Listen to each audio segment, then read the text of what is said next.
DNGN racun dingin Bilin menyadari dia bisa memindahkan racun itu ke tubuhnya, sehingga dia pun berusaha dengan kekuatannya itu menyembuhkan Wogang. Akhirnya Wogang berhasil sadar dan berterima kasih. Karena Bilin menyelamatkannya, kemudian Bilin membawa Wogang ke tempat terlarang klan roh laut. Bilin ini adalah putri bungsu Raja Roh Laut. Bilin memberitahu Wogang jika klan roh laut sama seperti alam manusia, yang selama ini selalu ditindas oleh klan dewa, bahkan dipaksa oleh Heilong untuk menyerahkan alam laut mereka tinggal sebagai penghalang bagi alam dewa. Leluhur Raja klan roh laut saat itu menolak dan memberontak, tetapi harus tumbang karena kekuatan Hong yang sangat kuat, bahkan kepala dari leluhur raja mereka itu dipegang.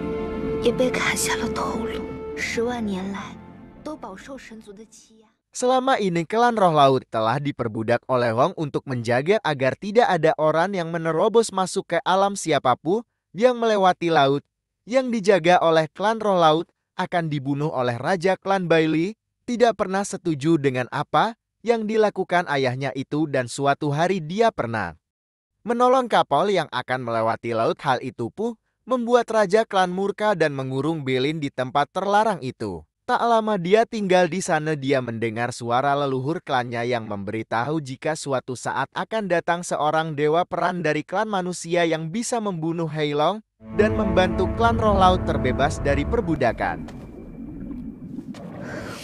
Bailin kemudian membawa Wen ke tempat leluhur klannya, yang terlihat tubuh leluhur klan hanya terisi tulang-tulang tanpa kepala. Leluhur klan mati dengan keadaan berdiri sama seperti Raja Zin. Bilin mencoba memanggil leluhurnya dengan memberitahu jika dia membawa Wuge, tapi leluhur klan tidak beraksi sama sekali. Wugeng pun melihat kepala leluhur yang tergeletak di sana. Dia mau menyatukan kembali dengan tubuh leluhur, namun Bin menahannya. Karena siapapun yang menyentuh atau memberi penambahan kepada leluhur akan dihukum berat oleh Heilong. Karena hal itulah Raja klan dan semua anggota klan tidak pernah ke sana untuk menyembah leluhurnya. Walaupun begitu, Wogeng bersikeras, dan setelah dia menyatukan kepala itu, kesadaran leluhur klan akhirnya memasuki tubuhnya.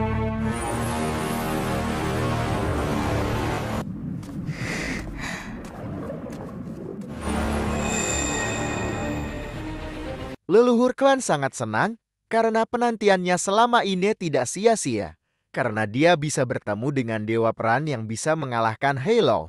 Namun setelah memeriksanya, dia menyadari Wugeng tidak memiliki kekuatan dewa, sehingga leluhur klan sangat murka dan terlihat menyerang Wugeng. Dia meminta Wugeng untuk menyerah melawan klan dewa. Tentu saja Wugeng menolak hal itu dan tetap teguh dengan pendiriannya akan mengalahkan klan dewa. Agar perbudakan tidak lagi terjadi, meskipun dia mati, dia tidak akan menyerah.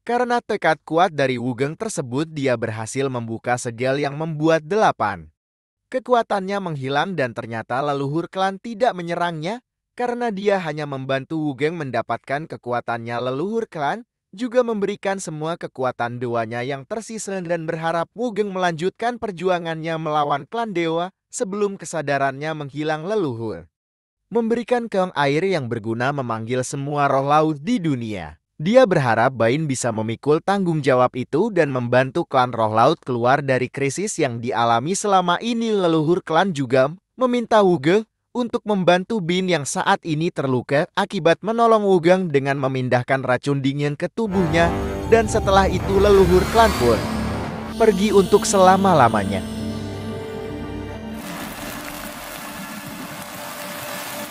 Sisi lain, Xinyu Kui membawa Bacai ke sebuah tempat bernama Ujung Dunia, yang di mana tempat itu adalah tempat para pengkhianat klan dewa. Dia meminta Bicai untuk menyerap energi ketakutan dari dewa yang dikurung di sana agar kekuatan dewa kunonya semakin kuat. Sementara itu, setelah ketua klan memeriksa luka Bailin, dia meminta Bie untuk sementara waktu tinggal di sana agar dia bisa sembuh lebih cepat. Saat itu juga Jenderalen datang ke sana dan sangat senang melihat Wugeng baik-baik saja. Disney Wugeng pun memberitahu jika Bacai telah membunuh Alan dan juga si dia.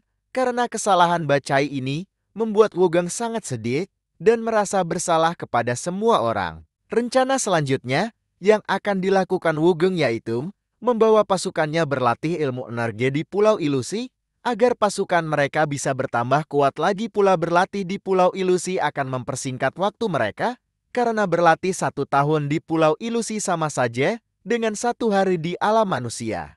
Singkat cerita, Wugeng telah sampai di Pulau Ilusi yang dimana dia bertemu dengan Paman Ziu dan seorang pria yang dulu pernah menjadi budak di tambang bersama Wugeng. Pria itu bernama Sangsa. Di sini Wugeng berpikir Sangsa bisa membantunya agar mengizinkan pasukannya berlatih di sana, tetapi Sangsa memiliki pikiran berbeda dengan Wugeng. Dia sangat membenci peperangan yang mengorbankan banyak nyawa. Dia berpikir Wugeng hanya memanfaatkan semua orang untuk membalas dendam kematian orang tuanya. Dia tidak setuju dengan hal ini dan melarang keras Wugeng melatih pasukannya di sana.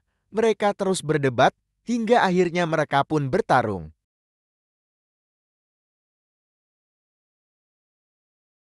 用到你父王的失败。我父王没有失败，从这无止境的阵法中解脱出来。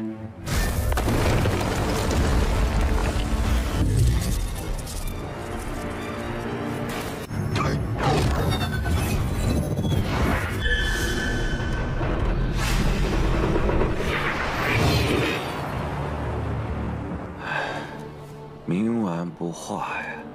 Paman Ziu akhirnya turun tangan menghentikan pertarungan itu. Dia berkata jika suatu saat alam manusia dan alam siluman dikalahkan, bagaimana bisa Pulau Ilusi bertahan seorang diri? Tentu Heilong akan datang ke sana dan memperlakukan Pulau Ilusi sama seperti alam manusia. Mendengar hal itu Sangsa sedikit terketuk hatinya dan akan membantu memberitahu gurunya karena dia tidak bisa mengambil keputusan sendiri. Wugeng terlihat sangat merindukan Bacai. Seharusnya dia membenci Bacai karena telah membunuh Alan dan Zidia, tetapi jauh di lubuk hatinya dia tetap saja mencintai Bacai. Paman Ziu menasehatinya dengan mengatakan dahulu Raja Xin sering mengatakan jika takdir ditentukan oleh diri sendiri. Raja Xin dan Xinyou telah berjuang demi umat manusia dan sekarang giliran Wugeng dan Bacai yang harus terus berjuang apapun yang terjadi. Sangsa datang dan mengizinkan Wugeng melatih pasukannya di tempat itu dan berpesan agar tidak mengganggu orang-orang di Pulau Ilusi. Mendengar itu Wugeng sangat berterima kasih kalan Sangsa telah membantunya. Setelah itu terlihat Wugeng kembali ke tambang dan melihat proses pembuatan kapal yang hampir selesai. Dia mendapatkan pesan dari Chen Jin yang berisi tentang Chen Jin yang tak bisa ikut dan terlibat langsung dalam perang melawan klan dewa. Tetapi dia telah membantu banyak untuk Wugeng dengan membiarkannya membuat kapal di sana dan menyembunyikan hal ini dari klan dewa. Dia percaya Wugeng bisa mengalahkan klan dewa dan membebaskan semua orang dari perbudakan. Setelah itu Wugeng masuk ke tambang dan mengingat semua perjuangannya bersama Bacai saat menjadi budak.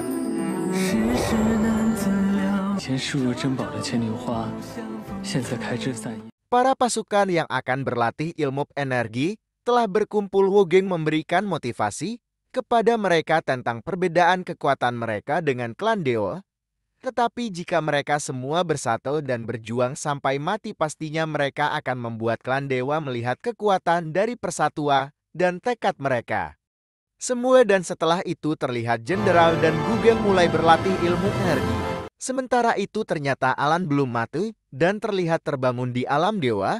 Tiba-tiba mata dewa datang ke sana dan memberitahu jika dia telah menyelamatkan Alan. Dia meminta Alan mengikutinya ke sebuah tempat yang ternyata tempat itu di ujung dunia. Alan pun bertemu dengan Foxy yang kondisinya sangat memprihatinkan. Alan mencoba membebaskannya, namun usahanya itu tidak membuahkan hasil. Foxy memberitahu Alan jika dia percaya Wugeng tidak akan mati semudah itu dan juga memberitahu jika mata dewa memiliki tujuan yang sama dengan mereka. Dia meminta Alan untuk mengikuti mata dewa dan menuruti semua perintahnya. Di sisi lain akhirnya Wugeng berhasil menyatukan kekuatan energi dengan alam tanpa bentunnya. Tentu saja hal itu akan membuat kekuatannya semakin overpower. Sementara itu terlihat Xinyukui dan Baichai melihat kekuatan alam tanpa bentuk Wugeng yang sampai ke sana. Sehingga mereka pun akhirnya tahu jika Wugeng belum mati. Bai meminta Kinokui melacak keberadaan Wugeng menggunakan cermin pengamat. Dan setelah mengetahui Nyai Pum, langsung pergi dari sana. Setelah sampai ternyata hal itu adalah jebakan dari Wugeng yang mau menyadarkan kembali Bai dengan formasi siluman. Dan akhirnya berkat formasi tersebut dan tekad dari Wugeng akhirnya Bai pun kembali seperti yang dulu.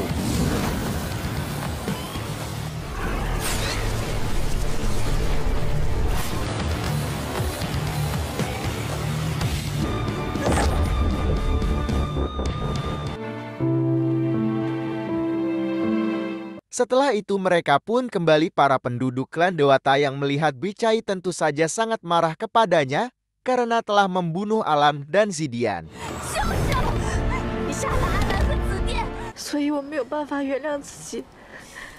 Wugeng segera menjelaskan, jika Baichai telah kembali seperti dulu dan tidak akan menyakiti orang lagi. Dia juga memberitahu jika Baichai adalah kunci bagi mereka, karena Heilong telah lama mencari batu kristal di tubuh Bai, yang mana batu kristal tersebut bisa membuat Heilong semakin kuat dan sangat overpower jika mendapatkannya. Tentu mereka tidak boleh membiarkan Baichai jauh dari mereka. Agar hal itu tidak terjadi, Wugeng membujuk semua orang untuk membiarkan dalam peperangan dan memikirkan tentang hukuman untuk Bai setelah peperangan selesai. Akhirnya, mereka semua mendinginkan kepala mereka dan setuju dengan Wugeng. Ketua klan juga memberitahu jika mereka telah mendapatkan kerugian karena kematian Alan dan Zidian. Jadi tentu saja mereka tidak boleh kekarangan orang lagi demi kelancaran rencana mereka menyerang klan dewa.